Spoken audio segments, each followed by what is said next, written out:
মর্মান্তিক পথ দুর্ঘটনার পিছনে কোনো ভৌতিক কারণ নাকি জাতীয় সড়ক নির্মাণে কোনো গাফিলতি খতিয়ে দেখতে সরেজমিনে বিজ্ঞান মঞ্চ। গত শুক্রবার জামশেদপুর পুরুলিয়া 18 নম্বর জাতীয় সড়কের নামশোল এলাকায় মর্মান্তিক পথ দুর্ঘটনা ঘটে। বিয়ে বাড়ি থেকে ফেরার পথে বরযাত্রী বোঝায় বোলেরো পিকআপের সাথে স্পঞ্জ আয়রন বোঝায় ট্রেলারের সাথে মুখোমুখি ধাক্কা হয়। ঘটনায় অকালে মৃত্যু হয় ছোট 4 চাকা গাড়িতে থাকা 9 জন বরযাত্রীর। তবে একবার নয়, একের পর এক প্রাণঘাতী দুর্ঘটনার পর অনেকের মৃত্যুর ফলে বলরামপুরের নামশোল এলাকায় তৈরি হয়েছে প্রবল আতঙ্ক। স্থানীয়দের দাবি, কয়েক বছর আগে রাস্তা সম্প্রসারণের সময় দুটি পুরনো কুসুম গাছ কেটে ফেলা হয়। সেই গাছ দুটি কেটে ফেলার পর থেকে একের পর এক প্রাণঘাতী দুর্ঘটনা ঘটেই চলেছে। এই ঘটনার পরই রবিবার বিকেলে বলরামপুরের নামশোল গ্রামে পৌঁছায় পুরুলিয়া জেলা বিজ্ঞান মঞ্চের প্রতিনিধিরা। পাশাপাশি আজ একাধিক সংগঠনের তরফে 18 নম্বর জাতীয় সড়কের নিরাপত্তা নিয়ে বলরামপুর থানায় ডেপুটেশন দেওয়া হয়। বিজ্ঞান মঞ্চের প্রতিনিধি দল আজ বিকেল নাগাদ ওই নামশোল এলাকা ঘুরে দেখেন, দুর্ঘটনাস্থল পর্যবেক্ষণ করেন এবং স্থানীয়দের সঙ্গে কথা বলেন। তাদের উপস্থিতির মূল কারণ, কিভাবে এই দুর্ঘটনাগুলি রোধ করা যায় এবং আদৌ গাছ কেটে ফেলার সঙ্গে এই ঘটনাগুলোর কোনো যোগ রয়েছে কিনা তা খতিয়ে দেখা। ওদিক থেকে টাটা থেকে এদিকে যাচ্ছে প্রচণ্ড দ্রুতগামী, তীব্র গতিবেগে যাচ্ছে, তার সাথে সাথে তাকে টেক্কা দিয়ে ওই 3 জন আরোহী নিয়ে বিনা হেলমেটে তাকে ক্রস করতে যাচ্ছে। সামান্য ঠোকাঠকি হয়ে গেলে আর গোড় রক্ত সমস্ত চুরমার হয়ে যাবে, কিচ্ছু থাকবে না।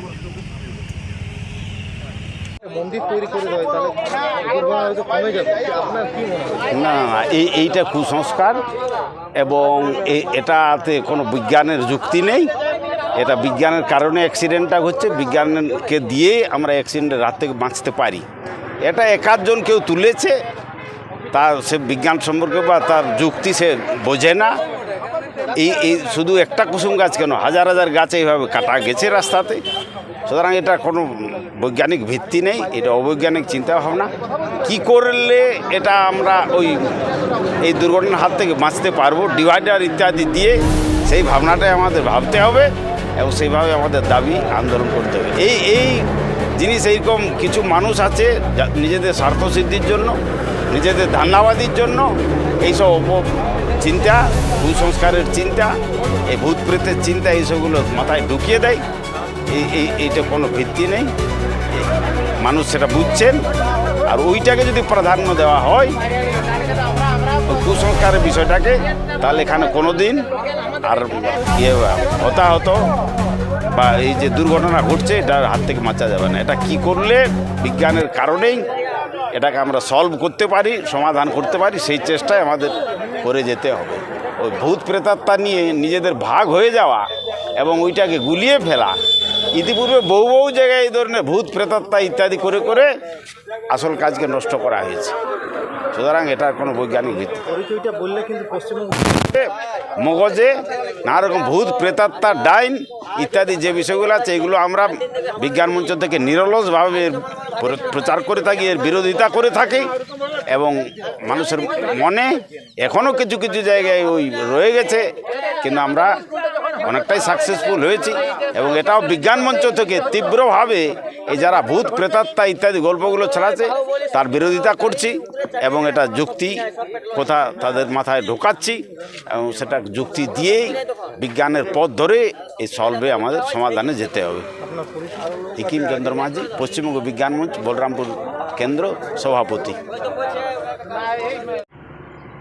জেলার দুর্ঘটনার হটস্পট বলতেই উঠে আসে বলরামপুরের নাম, যেখানে বলরামপুরের মধ্যে 1 নম্বরে আছে এখানে নামশোল এলাকায়, যেখানে গত শুক্রবার এখানে একটা মর্মান্তিক পথ দুর্ঘটনা ঘটে, যেখানে 9 জনের মৃত্যু হয়।